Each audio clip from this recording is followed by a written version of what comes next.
episode of Paiagroject. I am Matteo. And I am Simone. So this is the second episode where we are ranking factions so that we can anger everybody out there, correct? Exactly. This is episode 2 of the beautiful podcast Paiagroject. Very informative podcast, Paiagroject. Especially these two episodes. This episode in particular will be extraordinarily informative for our listeners because we're going to rank the factions that fall in the last two tiers, the best two tiers, the top two tiers of our list, tier 1 and tier 2. So we will start with the faction that belong to tier 2, and Matteo will do the honor. Okay, great. But first, maybe I should tell you, dude, we have a problem. A problem? What problem do we have? I'm afraid that our first episode has already angered some players who apparently. But that was foreseen because apparently we were a bit too harsh on Baltax. The controversial first episode. Yes, it looks like Baltax are quite a beloved faction among players. I don't know why. I suppose that's because they are bulky, muscular aliens, all covered in flames. They are quite cool and stuff. But I think because they have flames, coming out of their fingers. Yes, of course. Flames always make you look cool, I suppose. But it looks like a lot of people has come to us saying that we're wrong because Baltax are actually good.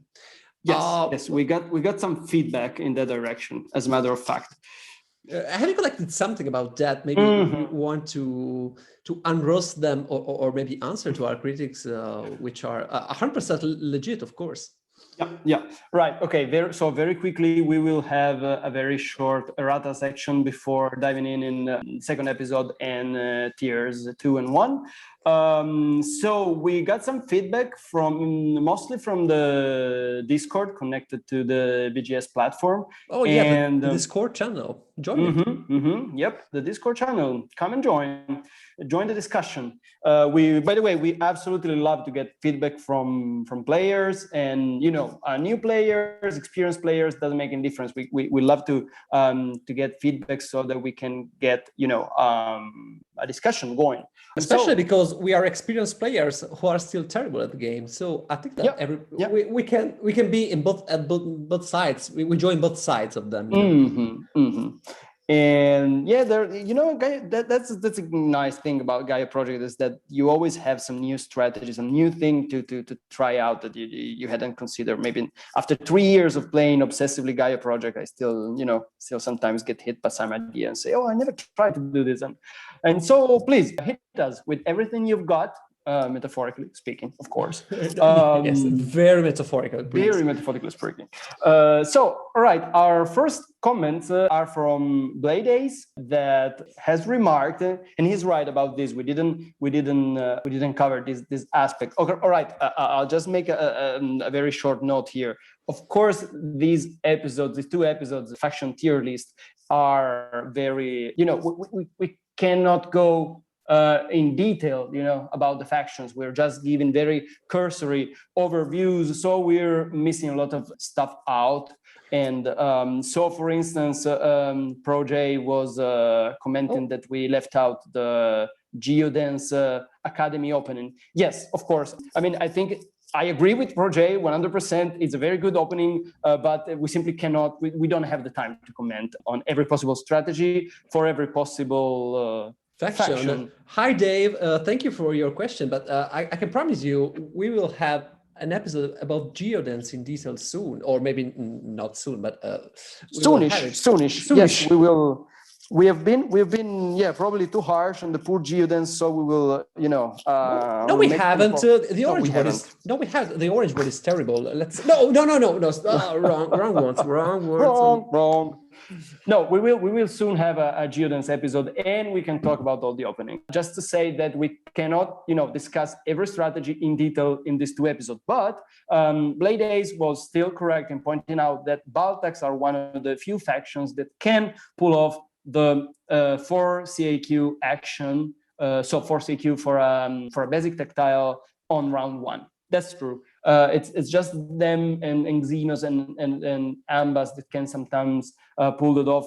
More rarely Neblas and possibly even Taklons, but I mean that's really extreme. But yes, I do it with Neblas. I do it with Neblas sometimes, Yeah, Baltax more than other faction have a can have a go to it, and that is true. That's something that the Baltax can surely do if they have the right the right round one. They can they end up in round one having three tactiles, which is of course quite powerful opening for them. And also Blade Ace was remarking that converting Gaia formers into QACs, it's a free action, so they can you don't have to spend a turn converting your Gaia formers into QACs. It's not like you have an academy opening and then you spend one turn to produce that one academy QACs. That's just a free action, and then you can immediately use these QACs to do something else. For instance, most likely to score some QAC action.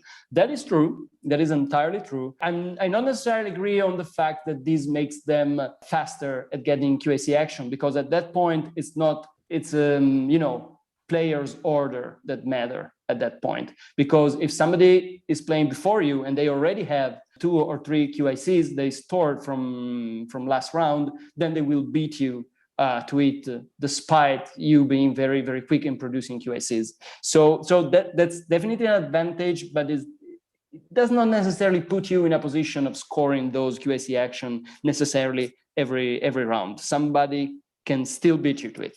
Also, if you freeze, so to say, 3 of your Gaia formers in order to perform the action, the 4 QSC action, which, by the way, I agree is very strong round 1, but you are not Gaia forming, which means that you will have difficulties in expanding, won't you?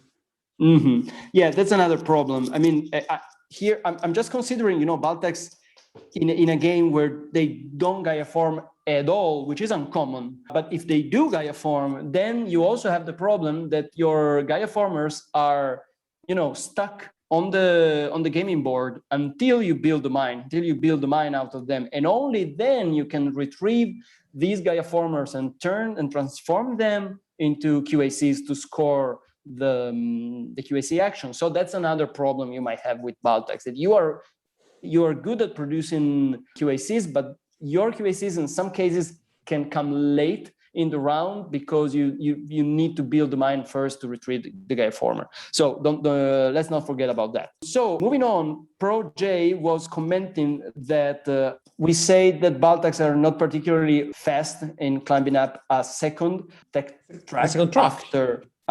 Which is not exactly what I say. We said that they're not if they open their 4 credits academy.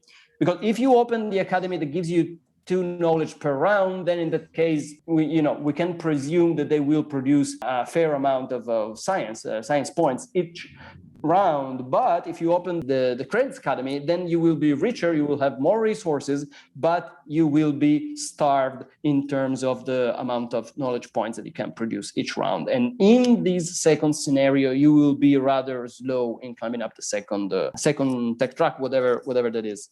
Yeah, Baltax have a number of problems if opening with academy, but I think, I don't know, I think we have answered most of them, but don't forget that anyway, we are recording an episode about Baltax only, so we can go deeper into detail there.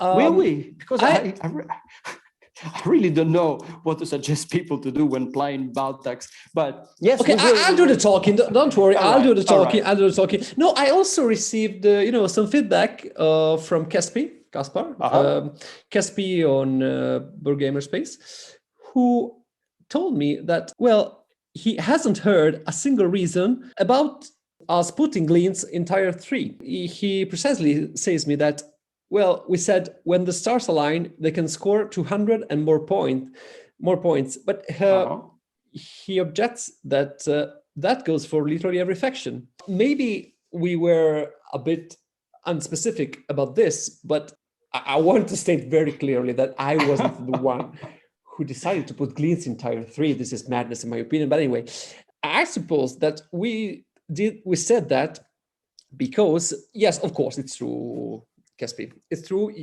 Literally every faction can score 200 and more points when the stars align. But the point with Gleans is that can be incredibly easy if the map and the starting round bonuses for scoring are good. And also Ambas aren't in play, because that would be hell. But especially if you get the movement booster round 1, you will have noticed that these are a lot of conditions to fulfill. So that's not common. But when that happens, Gleans can be, I mean, not 100%, but 90% sure. Yeah, that's really, there's not very much that the other players can do to stop them. If all those conditions, are realized at once, Gleans have a very easy game in which they score a lot of points, just by playing normal Gaia. But I agree that we haven't been very specific. And the reason, again, is that we cannot go in too much detail about every faction. So we will soon have another Glean episode to discuss in detail the strategies that can bring the Gleans to victory, I would say, in a more easier way than other factions of the that's gonna be a very short episode. I mean, going up to big Gaia planets, you're done. So, well, but anyway, yes, it is. And well, all in all, I would like to remind that these 2 episodes are little more than jokes. Again, the game is very balanced. Every faction can perform super good if the conditions are met, and well, the player is a good one. So don't take us too seriously, please. It's a game after all, isn't it? Yeah. There is one last thing that one last point that I would like to address before moving on with our tier list. Yeah, let's go with the good ones. Stop talking about factions. That was a censorship sound, Right. Yeah, we should have, some a red button that you can press when somebody says it makes a very, very, very disturbing, very annoying sound. But anyways, so I'll try to do that in the editing. I'll try to do that. All right, let's do that. One last point that I like to very quickly address is that somebody commented saying that possibly the reason that we are so harsh on Baltax is that in our game group, in our meta and the meta we used to play, there is no one that has still managed to, unlock the full potential of Baltax Hill, that has mastered the art of the Baltax. I think this kind of comments are not necessarily very meaningful anymore. That could have been a case a couple of years ago, but today I don't think it really makes sense to talk about gaming groups anymore. At least for us, that we've been playing on Board Gamers for more than a year now. The point is that yes, we all come from a different background. We have different gaming groups, but then this community of players came together because of online gaming, and so all the metas have kind of, melted into a single one huge boiling super meta. A Gaia melting pot. Yeah, it's the real Gaia melting pot. So I've been playing consistently for a year with people from all over the world, and so using very different strategies. I've seen people do things I'd never dream of in the 2 or 3 years that I've been playing Gaia Project only with my gaming group only. Yeah, so I don't think the point is we, the community of gamers, and I put myself into it in the first place. We really have to move beyond this idea of but this little meta, that little meta, this gaming group, that gaming group. We're beyond that point now. That's the way I feel it. So I think there's a community, and we all experience things and discuss things together, and that's the direction in which I'd like the community of Gaia Project gamers to go. No, well, I also agree. I mean, you didn't say that, but I think that it's beautiful that I've been playing with people from the Netherlands, from India, from Germany, from really Japan, Poland, the US, you name it. The US, of course. whatever, and that's beautiful. It's simply beautiful. But yeah, I think that the gaming group, which one comes from, still has its importance. Well, because that's probably the meta where you have been learning the game, you have been developing your strategies, but most of all, the physical game has a totally different flavor. Yeah. But yeah, all of this considered, all of this said and done, ultimately, I agree with you. We have been playing with people who employed so many different play styles and played factions in ways that we didn't imagine before. Yeah, I was just, I just want to remark how, the community of players of Gaia Project and board gaming in general has been changing in the past few years. Okay, so this said, maybe we can move on to the faction which we think are the best. Yeah, we can make even more people angry now. So we will have even more errata next episode. I love this. I can't wait for this. Me neither. So from now on, we will start talking about factions which you will see in 80% of the games, if not more. Tier 2 is different from Tier 1, just under a single respect. Factions which are here are just straight good, but they tend to have one major limitation. I think each one of them, which can happen during a game. That said, from now on, you will hear about factions which everybody knows are the most frequent winners. Yes, everybody knows they're good. Everybody has encountered them over and over again. Everybody has hated sooner or later during their career as Gaia Project players. We have 3 factions here. Which of these is less strong in your opinion? All right. Tier 2. Yeah, the problem here is that there is something to be said about Tier 2, we have 3 factions here.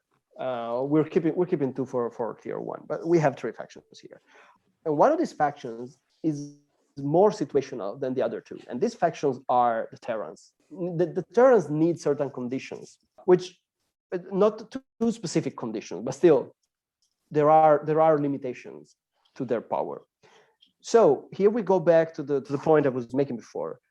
If you want to evaluate the Terrans in terms of sheer adaptability, then they are not the most adaptable of factions. However, if you want to think about the crazy scores that the Terrans are able, to bring home sometimes, then I would say either the Terrans are the weakest, between inverted commas, of course, are the weakest of these 3 factions, or they are the strongest. There is no middle ground here. So you want to put the Terran in 5th place, it's okay for me, but you want to put the Terrans in third position, I can also defend that argument.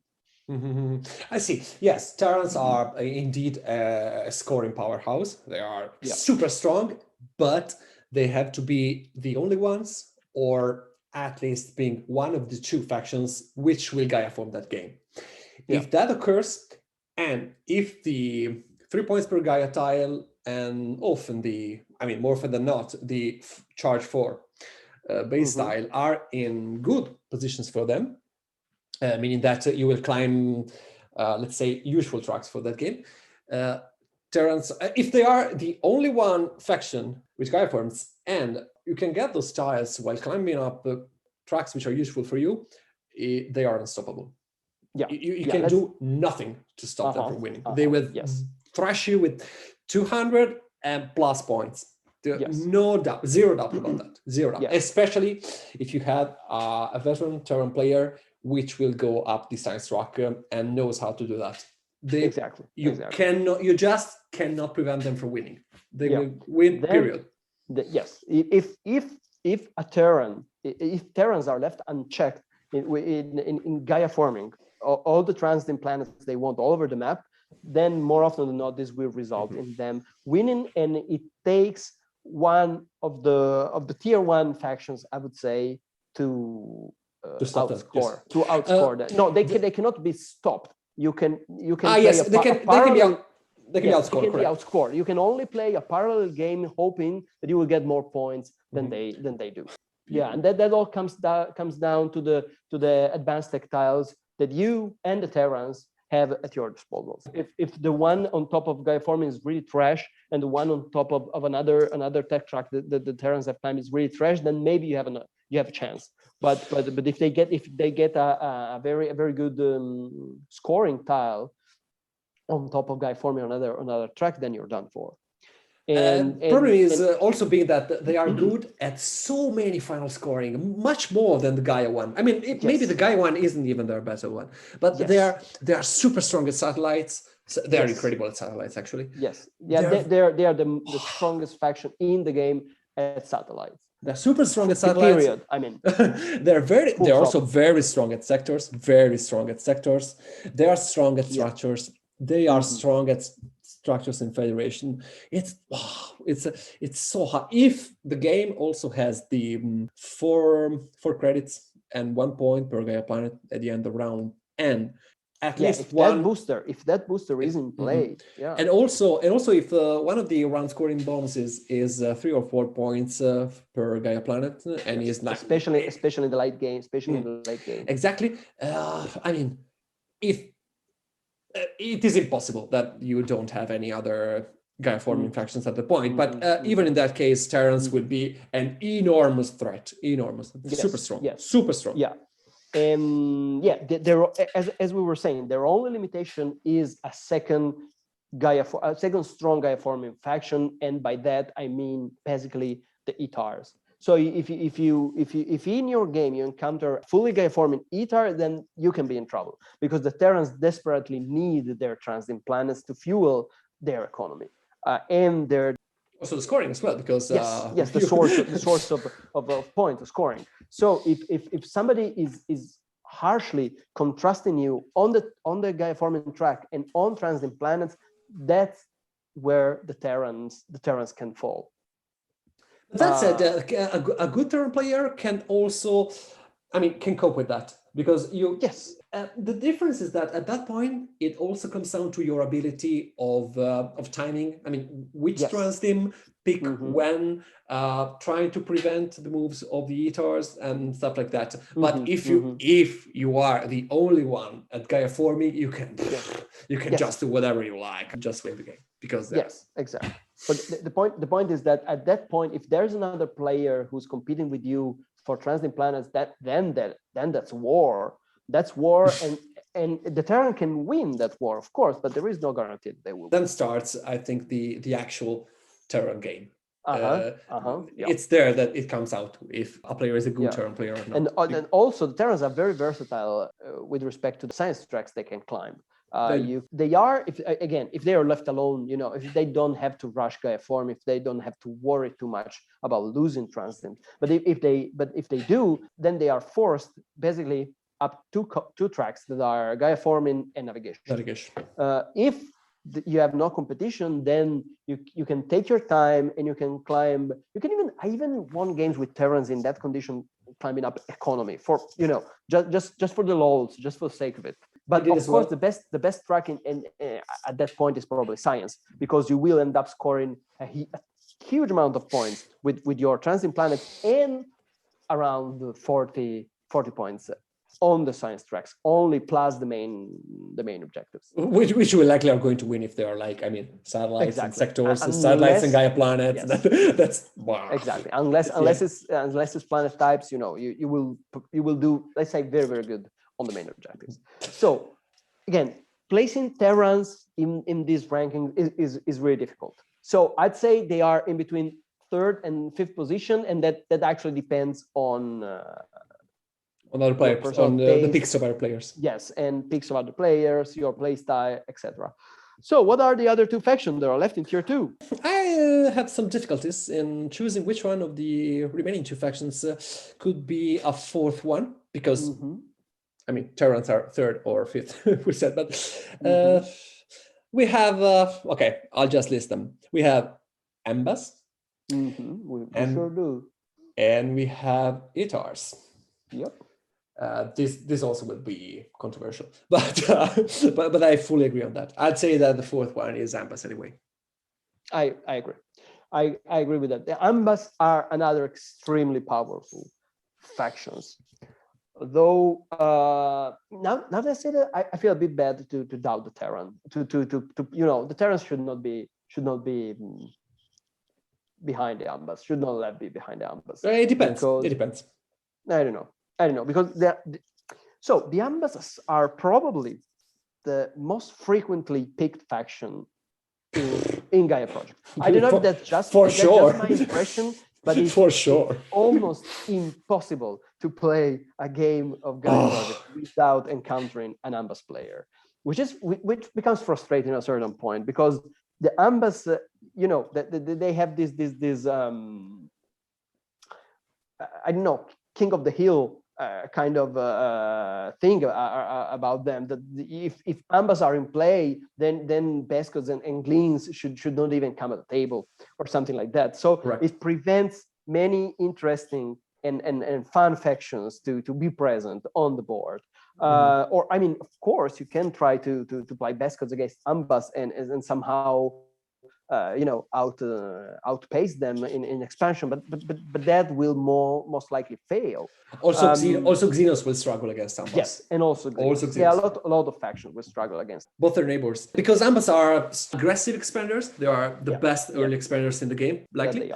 They have the infamous starting position in Sector 7, which grants them Sector 7, grants them easily one or often both of those Gaia planets as the third and fourth action in the game. True. Even the Ivits are afraid. Even the all-powerful Ivits are afraid of the Ambas. Yeah, even the swarm fears that.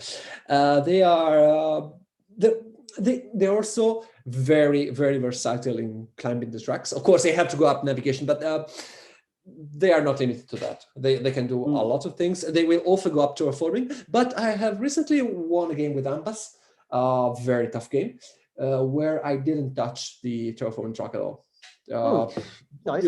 You can do a lot of things with them. They have been blessed with countless benedictions by the designers. Their PI ability is great because, of course, that will give you a minimum, I'd say, of 4 federations, which in turn will allow you to top a lot of tracks or to get powerful advanced tech tracks, which is nothing to sneeze at, and they have the inexplicable 2 or income.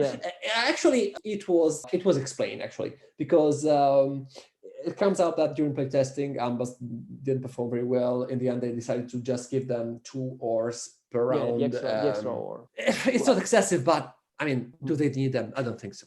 But this is probably important for they become a power to be reckoned with. Indeed. And don't forget their PI also gives them 2 powers per round.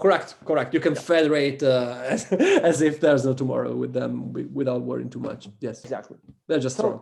Yeah, they're just strong. They're full of powerful abilities. They're good at expansion. They're versatile. The only problem I have with Ambas, so to me, the only limitation that Ambas have is that I often see them performing very poorly science-wise. I see plenty of games where Ambas score 20, 24, 28 points on the science track. Yes, this is true. That game, which I was talking about before, I won it by topping the science track, actually. Scored 36 science points. Just to say that they can do that as well. But you're correct. In general, if you go up, say, navigation, terraforming, you won't get much out of that, like 24 points, and that's it. But yes, they're also not super strong at mains. They can compete at many final scorings, like I don't know, planet types, sectors for sure. They can win both of them and a lot of more. They do relatively well. Structures with structure federations, But again, they're not the faction with which you say, okay, I'll just win this main. No. I will do my best. It's like I can win this, but it's not as easy as with other factions. Let's say that you have the confidence. You're confident. You will get correct. enough points from the main objectives, I'd say. And Ambas can also score sorry to interrupt, but they can also score very solid on round bonuses, on round scoring. Yeah, true, exactly. Sorry to interrupt you. Even no, I was just saying that even if the the main objective is Gaia planets, and of course a Gaia forming faction is going to win that, but your starting position and your ability to expand very aggressively very early will most likely guarantee you a third place on Gaia planets, number of Gaia planets. 6 extra points, so why not? Which is 6 extra points. So even if one of the main is Gaia, Ambas are still a good pick because they won't be left with anything at all. They will bring home some points, and that's another. So very powerful, very strong faction. Very versatile. But let me say, please, people, pick Ambas a bit less. I'm tired of playing against Ambas. Oh dear God. Okay, now I will rotate the sectors and putting no brown planet within CIQ range from each other. So they won't pick Ambas, and I will be okay. I'm first player. I'll just pick Ambas. Yeah, that always happens. And also the fact brown board is always picked prevents me from playing my favorite faction in this game, which of course are the Taklons. But anyways, so let's close tier 2 with everybody's favorite furry faction. Itars. The furries, our furry friends, the Itars. Yes. What do we want to say about the Itars? I don't want to say anything. do they have limits? Do they have limitations? Do they have weak points? Itars are another faction which I just don't get. We put them in tier 2 because we both think that there is best, but not much actually. There are not many better picks than Itars are just a super solid pick. They have I think maybe the strongest planetary institute in the game. I don't know. I think so. Yeah. But it synergizes super well with their native ability. They have but in case you decide not to open with that planetary institute because you're tired of winning, you want to change. They have also the strongest Academy 1 in the game, which nobody has ever understood why they should get 3 knowledge points from opening it. But you can do that. I think it's a bit less powerful than opening with the Planetary Institute, but that's just my opinion. In that case, however, you are not obliged to go Gaia forming because, of course, you don't need to have a lot of power in your Gaia bow, at least at the beginning. But that's not a problem because you can open Academy 1, which is easier. And why is it easier? Because they also have 1 extra starting ore. Yeah. Like the Ambas, they have been given a lot. They were blessed by the Gaia gods. Yes. They were blessed. They got the Gaia blessing as the Ambas did. Okay, Itars have an important role, however, which is keeping Terrans in check with the with the Terran, exactly. with the Gaia forming. This is vital. They're in the ecosystem. They're very important, which is something that Baltax can't do. No, no, I'm joking. but Itars, they can do well. I think every single main objective except for plant types, but in that case you have to go academy, so it's that really depends on the opening. The point with Itars is that they are extremely versatile and they're a very good first pick, because if somebody else after you have chosen faction picks Terrans, for instance, you can decide to go at war. You can declare full-scale war on the Terrans with, as we have said before, and the results of this war are uncertain, but you can decide to change your game completely from the very first action you take in the game and build an early academy and start and maybe climb the science track and start getting 7-8 science points per round starting round 2. They can also do that. That's a very slow or economy. That's a very slow. That's a slower beginning for Itars. That's slower starting strategy, I would say, that pays off in the mid-late game, opening academy. That's why I agree with you. I do prefer their PI opening. I think that is stronger, but of course you can open Academy with excellent result as well. And at that point you can climb whatever track you want. And you want to do terraforming Itars, go on and terraform. I mean, you can win, planet types if you want at that point. Also because at some point you will open the Planetary Institute anyway, and that you can do. I mean, you can burn your power and just pick a couple of base tiles. But also, I mean, like knowledge points for planet types at that point, so you'll get like 6 of them. You can get advanced tracks with that, and that can be very strong. So they're they're like 2 factions in one. But what does make me sleep at night is that extra ore they have at the beginning. Please. No reason. The extra ore is very similar to the Ambas extra ore. Well, with the difference that the Ambas get it every turn. Every at least the Itars have the decency of getting just but Ambas don't go up science tracks while doing nothing.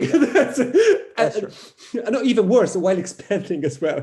That's and scoring, because you will also get the 3 points per Gaia tactile early, because I mean you get like 4 tactiles in 2 rounds without doing any scientific structures. So that's not difficult at all. But we think that Itars still are not in par with 2 other factions. And so yes, they are not. I want to say why that is not the case.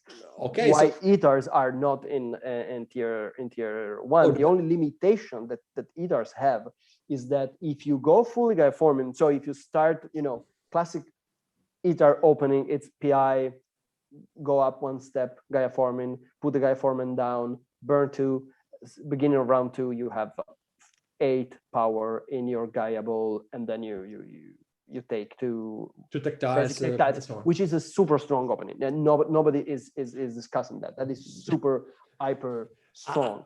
Okay, I'm guilty. That's what I do all the time with Itars. But the point with it is that they become victims of their own greed, and they start getting all these super juicy, nice, fancy tactiles, and in the end they're not able. When late game comes and finally you have enough resources to open a lot of research labs and go up the tracks, you cannot do that anymore because you have taken all the because you already have those tiles. I can't go up anymore. Exactly. They have too much. They have to. They're like King Mida. At some point, you just can't, because you likely haven't invested a lot in gaining knowledge points. The point is that they tend not to get knowledge point. If they pursue that specific strategy, they get very, very few science points, and so in the end, you all your tech bumps are dependent on picking basic tiles, and at a certain point, tiles. You run out of tiles that you can take. I mean, there are 9 of them. Itars, please. There are 9 of them. Calm down a bit. And crucially, if you want to focus on 2 tracks in particular, then there are just 5 of them. Correct. And so that is the tricky part of an Itar game, that you really have to be careful about what you do with your faction ability, with your PI ability, with your tech bumps and tactiles and basic tactiles and so on and so on. But if they go down the road, if they pursue the strategy, then they often end up scoring poorly on science, which is not a huge problem because they tend to make plenty of points from other sources, right? Every other source. But still, they have this one limitation. So tier 1. Tier 1. So this is the Valhalla of Gaia project. Okay. It's only the immortal gods of Valhalla of Gaia project who are admitted in tier 1. Okay, we just left out the 2 factions which we think are the strongest. Yes. We really do think that. We really do think that. These are the 2 factions which, when are in the game, I keep an eye on them all of the time, and most of times it doesn't help much because they're just too strong. So what's the second one in your opinion? All right. The second one, in my opinion, you really want to know what the second one, in my opinion, is? Yeah, I'm curious. Right. So I will say they are the Ivits. Oh, the Swarm. The Swarm, yes. This swarm, The unstoppable, devouring swarm. What a faction! What a faction! Yeah. Is there something they can't do? Yes, just going up the navigation track, basically. But basically, and I played plenty of games with Ivits where on round 6 I even climbed up. Guys, don't play against him playing the swarm, guys. Please leave it to us. Don't do that. It won't be nice. The Ivits are basically an unstoppable war machine. They are. And there is very little anyone can do to prevent the Ivits from doing basically anything they want in the game. What's actually terrible of playing against Ivits is that, I mean, that 3 points per Federation tile is up there. You know they will go for them. They know that you know, and they just don't care. They just go there and take it and laugh in your face when they take that round 3 and proceed to destroy you with at least 190 points. Okay, it's always the case, but often no, I mean of course it's not always the case. But you make a fair point when you say that the Ivits are the one faction in the game that can plan on taking any advanced take type they want, at least one, and they will just take it. And there is nothing no one can do to stop them. Not even the Firax. They can't. Not even the Firax. And possibly my only possible answer to that is on very specific occasions, the Taklons, which not without reasons have landed in tier 1 with Ivits. The only faction with which I can, of course, no, sorry, let's take one step back. If it's on top of economy, yes. There are factions, yes, if it's on top of economy. I was thinking about the advanced economy. If it's on top of economy, yes. In any other case, I mean, no, I'm saying there are other factions which maybe, just maybe, can outpace them and take an advanced tech tile before they do. But in doing so, this faction will have completely ruined their games. They destroy themselves.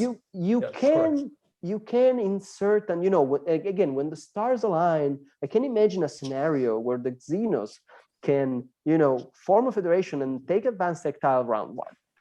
If it's on top, say, of the AI column. But that's not going to bring you anywhere. Then you have burned, you've given everything you have to get a very early tactile, and after that you're done for. I mean, you cannot. You take 3 points per federation round 1, and then what? Then what are you gonna do?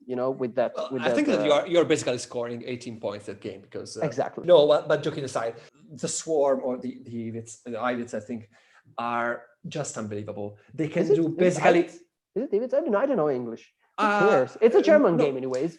Me neither, but of course, I can cook and that's it. I'm Italian. So the point is, they can basically do almost everything. The only limitation, they have 2 small limitations. The first one being that going up navigation track is really not helpful for them usually, but I don't think that's a limitation. It's a limitation. Just on top of that, there's the 3 points per federation, but you just won't pick the. Yeah, let's say if a very powerful, advanced tactile sits on top of navigation, you probably won't get that. You won't get it. But the most and also the 3 points per research lab at the end of the round is super strong for them. Yeah, but can be really strong. At the end of the day, their real limitation is that. They are not good. They're not specifically good at any of the final scoring tile. Exactly. That's their the only thing which. Yes, that's the only allows thing you to the only hope you can cling to. the only thing that keeps Ivits in check is that they are terrible at main objectives. At almost every main objective. I mean, of course, they're mediocre. They're mediocre. Well, they're right. I'd say they're pretty bad. Unless it is, sometimes they can do well if there is a combination like planet types and Gaia planets. Then maybe they can perform well on those. Of course, yes, I've played, Ivits game with where I placed, 13, 14 structures on the board, but they tend not to do that. Most cases that they don't reach those figures. I have also ended up being like second at satellites for some reason somehow. Yeah, I did that too. And that's very weird. When somebody is when two other players in the game have been beaten by the Ivits at satellites, then there's some problem. Something's wrong has happened in the game. But I think that was mainly due to the inexperience of my opponents, because I had like 10 or 11, so for sure there were no Terrans.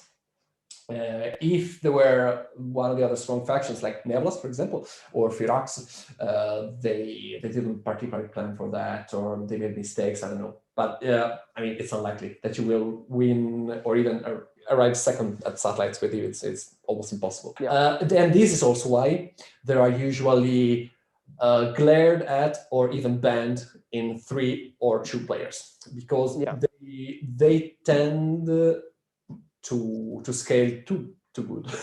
They're too Yes, good. of course. We are just commenting here. We're mainly focusing on 4 players game, of course. Because in 3 players game, the Ivits can become a real problem. Can really break the game, because they have that small blanket of 12 guaranteed points, which doesn't seem much, but it tops on the already insane scoring they can put out. They have 1 free artificial intelligence cube per round.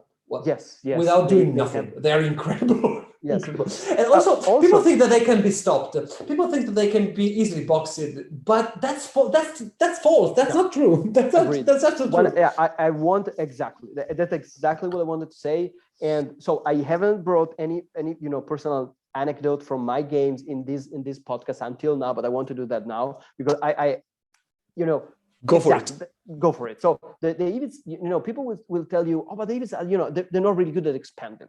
They can be stopped because their expansion is problematic. They don't go up navigation. That is true, and so they can be boxed pretty much in the same way as the Gleans can or the Bascots can. Nebulous, I think also Nebulous can be boxed quite easily, but we'll talk about that. Maybe, but the point is that is absolutely not true. So some weeks ago we were playing a game, and I was 4 player to pick, and so it was up to me to rotate the sectors of the map, right? And so and Matteo can testify to this. I'm really painstaking when it comes to that. I really take my time to create a balanced map, which is also balanced in light of the other elements of the setup, right? So the first thing we like rotating sectors. We like rotating sectors. So I was rotating. The first thing that the game opened in front of me, and I just saw that the 3 points per federation tech tile was on top of science. So it was right. The Ivits should not enter this game for no reason at all, because when the 3 points per federation tech tile sits on top of science, and God forbids the Ivits are able to build a research lab and take 4 credits base tile or the charge 4 power base tile, then huge problems are coming your way. But just don't play. Just don't play. So I say, let's create a map which is utterly impossible for the Ivits to play on. So I spent, I think, 10 minutes to rotate all sectors. Creating a map where all the Gaia planets were scattered around the map, far away, as far away as possible from oxide planets, from red planets. And I boxed all red planets within a ring of brown and gray, of titanium and swamp planets. All right. So that, the Ivits are not moving. The other 3 players have picked a faction, and they made very unusual picks. I was not expecting that. So I was left with very bad choices. I was thinking one of these 3 factions would be left for me, but they weren't. So I was left only with bad choices. So in the end, I was forced to play the Ivits on the map that I myself have built to absolutely prevent the Ivits from playing that game, and I ended up trashing my adversaries because that's one lesson that is to be learned, is that the Ivits always find a way, because they have the API ability with their space station, which seems like nothing, but it's unbelievable the amount of options that you get out of that. And that combos with their free QIC every turn, which allows that plenty of movement, if you really think about that.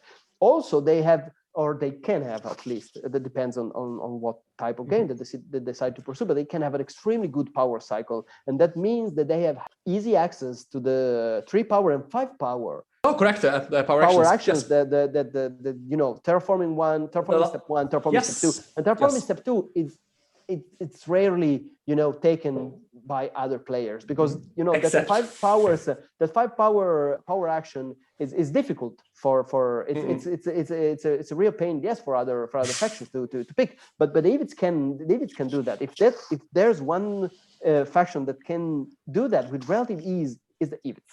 They also have the biggest return from that action, and they have, yes. And so in the end, you cannot really say that the Ivits are bad. The Ivits are really good at expanding, and they can find ways where you would look at the map and where, okay, there is no way for the Ivits, to creep their way out of this one, and they always find a way. And they do.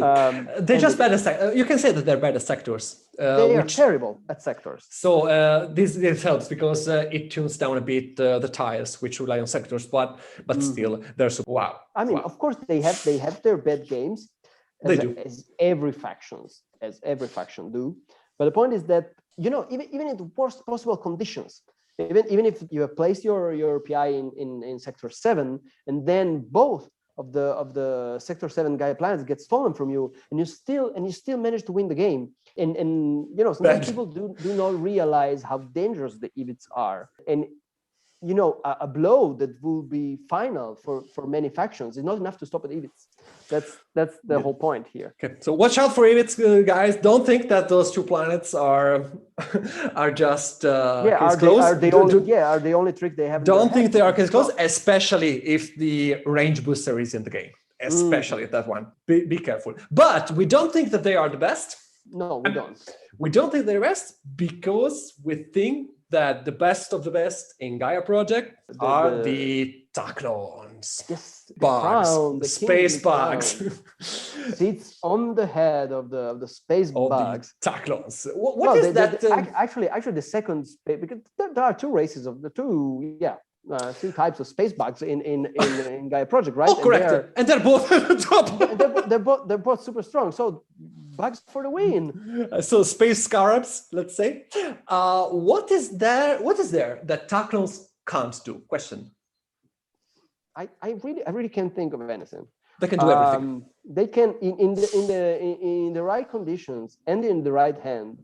The Taklons are literally unstoppable. And I don't know why is it that the meta turned in such a way that the Ambas get picked way more frequently than Taklons. Inexplicable for me. Inexplicable because Ambas, as we said, they have their limitations, but Taklons they do not. They don't. The only thing Taklons they don't. The only thing that the people always have to say when I try to bring up this small issue. And say, come on, guys, the Taklons is clearly the strongest faction in the game. What people normally tells me is that, oh yeah, but there are ways, to stop them, to prevent them from playing their games. Because please tell me how. You just starve. The point is that you just starve them, and you don't let them charge power. So first consideration is that maybe that's a bit easier in 2 players, 3 players game. But here we're talking about 4 players game. Correct. So in 4-player games, there is just no way that you manage to do that, because in the end, nobody wants to build those super expensive 6 credits trading station, and so in the end, the Taklons will end up, being neighbors. In charge. Yes.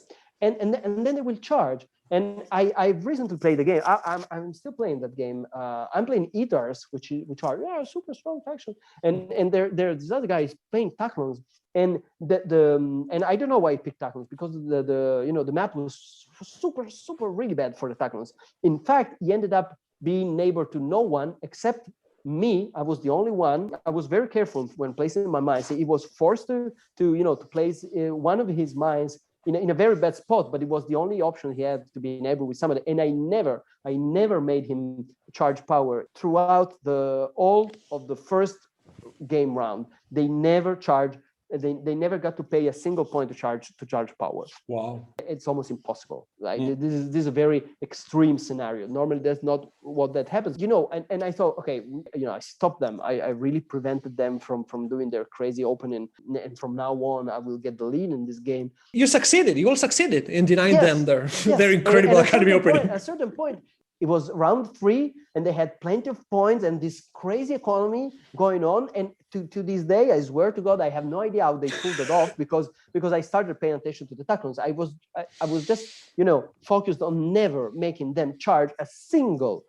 power. But that was not enough, because at a certain point, soon, very, very, very soon, people will start expanding, and the Taklons will have plenty of neighbors, and the crazy Taklon machine will get in motion. And then there is nothing that you can do to stop that, unless you find a way to steal that brainstone from them. They have the most effective power cycle in the game. In the game, yes. So they have the most efficient, conversion of points into resources, into points again, in the game. And they become unstoppable. And there is no reason why round 1 you shouldn't open with your Academy 1, rush economy, and possibly I pulled it off plenty of times. You can take 4 bumps on the economy track in the very first round of the game. You get knowledge from power actions so easily with them. Exactly. So easily. It's very easy with them to get the two knowledge power action, or even the 3 knowledge power action. Last action of the round, you take the 3 Ks. You got a booster with an extra K. You take that extra bump on economy, and at the beginning of round 2, you are already on top of economy. You charge 4, and all the power that you have used to take the 3 knowledge action, you are already bringing them back in BAL 2, and at the point, in most occasions, what other players can do is just watch and cry.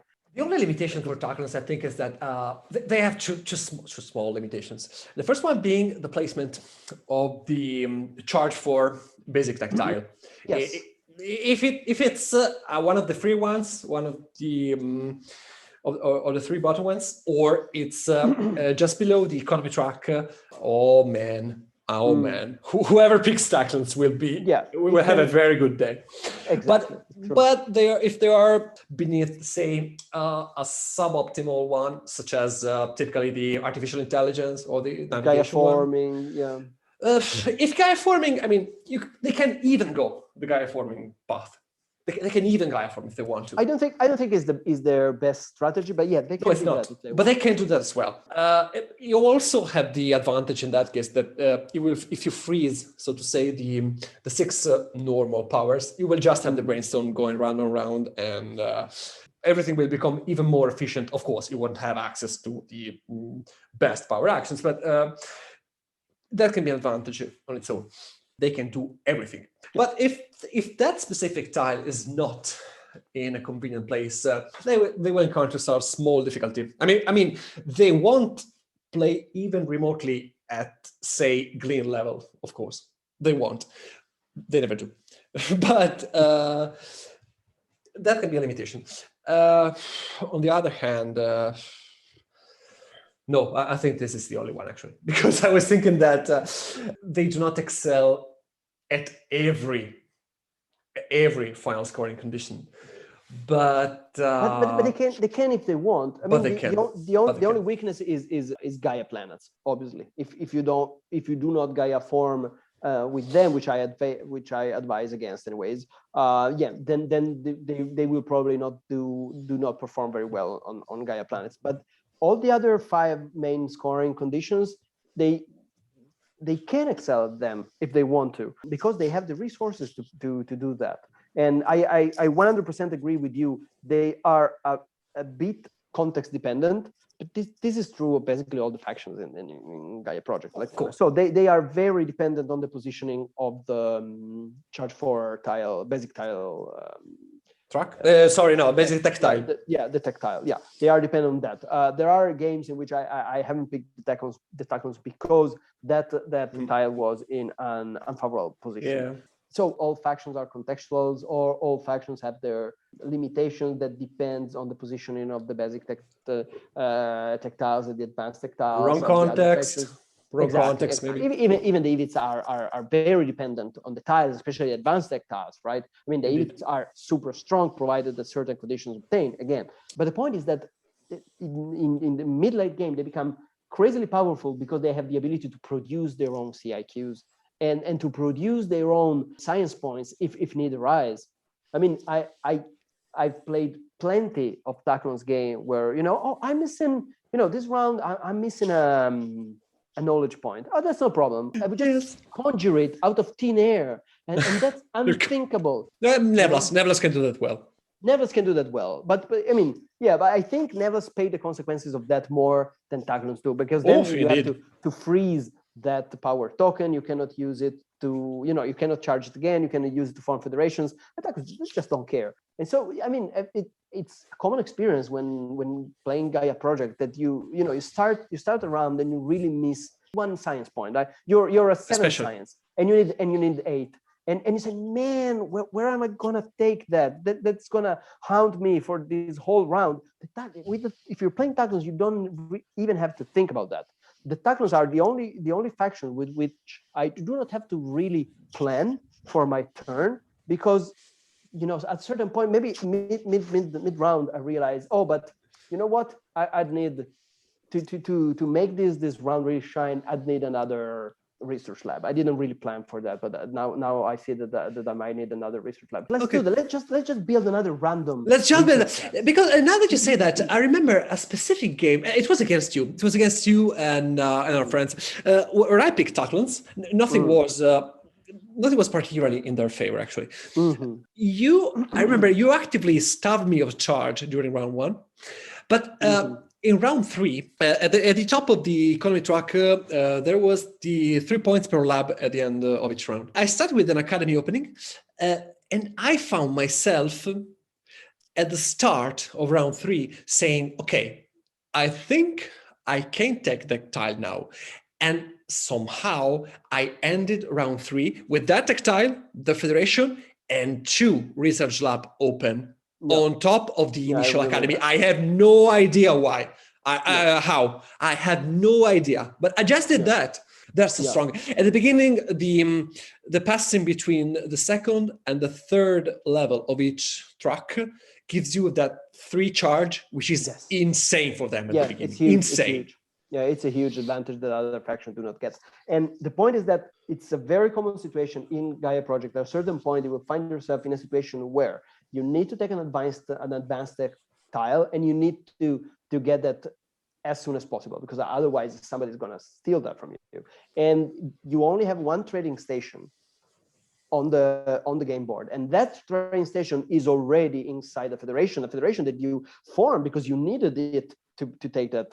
So you're faced with that dilemma, right? Should I build this research lab inside a federation that I already formed, and so I will never be able to use that research lab to build an academy out of it, right? Because it's already in a federation. Correct. So the Taklons are the only faction. Also the Ivits, of course, do not have this problem. But there's a reason if we're talking tier 1 here. But the Taklons, they just, when I face that kind of situation with the Taklons, I just say, okay, let's build a trading station somewhere else, and then I will build my research lab there, and so I can further in the next rounds I can further upgrade that into an academy and not lose my tempo on federation forming. And normally I can do that. And I don't know how I'm going to do that, but I just know that I will do that, and you will do that. and the crazy thing about this is that they do this without having a particularly powerful planetary institute ability. Most of the games they do not even bother to open their planetary institute ability, if not because they need that extra point for federation forming. But if Satellites is in the main, you can burn power all game long and keep sending that brainstorm into the third bowl, and then round 5 you open your PI, and maybe you make maybe you're still able to gather another 6-7 power tokens, and with which you will win the satellite mains. Yeah, I did that plenty of times. Me too. The other huge thing about Taklons, which is somehow true also for Neblas, the two factions have a lot of points in common, but is that this ridiculous amount of resources will also allow you, I mean, in a significant number of occasions, will lead you to open your fourth federation on board, which is huge for factions which do not have, specific ability for that, like Bascodes, Xenos, Lantids, all these factions, Ambas, all these factions can open with ease, the fourth federation, unless of specific circumstances. But when playing these factions, I usually 10 to 4 federation minimum. With Taklons, you don't need it, actually. You can go fine with 3, but you can open your fourth federation without the Lost Planet, without specific plans to do so. You just go on. You just go on. Done that plenty of games. I think most of my Taklons game are for federation games. You just hoard resources. By the way, Simone is an awesome Taklons player. Okay, let's say this. But even if you are not him, you can do that. You hoard tons of resources. You had to sacrifice exactly nothing for that. Nothing. Because if you lack of satellites, just open the Planetary Institute. That's 4 extra points for, actually forming the Federation, and also a ton of satellites to connect your planets. Just do that. Just colonize, just open structures, upgrade them. You have 4 federations out of thin air.